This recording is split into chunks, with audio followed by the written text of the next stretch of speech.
लोकशाहीचा बुलंद आवाज, रिपब्लिकन वार्ता महाराष्ट्र. मांडवा येथे लोकसहभागातून झाली वाचनालयाची निर्मिती. अनुकूल चव्हाण यांनी 7,000 रुपयांची तर ॲडव्होकेट आप्पाराव मैत यांनी 25 पुस्तके दिली भेट. बातमी पुसद मांडवा येथून. पुसद तालुक्यातील मांडवा येथे मुख्यमंत्री समृद्ध पंचायत राज अभियानांतर्गत विविध उपक्रम राबविले जात आहेत.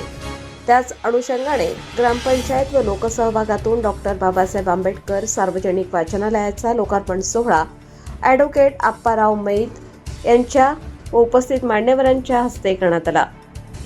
सदर वाचनालयाकरिता अनुकूल चव्हाण यांनी 7,010 रुपयांची तर ॲडव्होकेट आप्पाराव मैत यांनी 25 पुस्तके, ग्रामपंचायत अधिकारी ST तडसे यांनी 12, आर्मी पंजाब राठोड यांच्याकडून 2 स्पर्धा परीक्षेची पुस्तके, शरद ढेंबरे यांनी 6 खुर्च्या, नथू ढोले, प्रभाकर ढोले यांनी प्रत्येकी 1 लोखंडी रॅक, किशोर मुजुमले यांनी 2 फॅन, सरपंच अलका ढोले 1 टेबल, गजानन आबाळे यांनी 1 टेबल, योगेश ढोले, निर्भय गायकवाड, भारतीय सैनिक गोपाल वानखेडे यांनी प्रत्येकी 1,000 रुपये, तर पोलीस पाटील दत्तराव पुलाते, साहेबराव ढोले, विठ्ठल आडे, शक्ती आडे, ग्रामपंचायत कर्मचारी प्रद्युम्न आबाळे, सुधीर धाड यांनी प्रत्येकी 500 रुपये देणगी दिली आहे.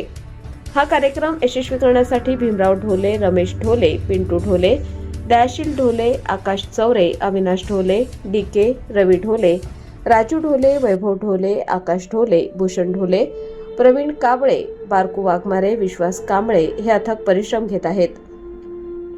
रिपब्लिकन वार्ता न्यूजसाठी विदर्भ उपसंपादक राजेश ढोले, यवतमाळ.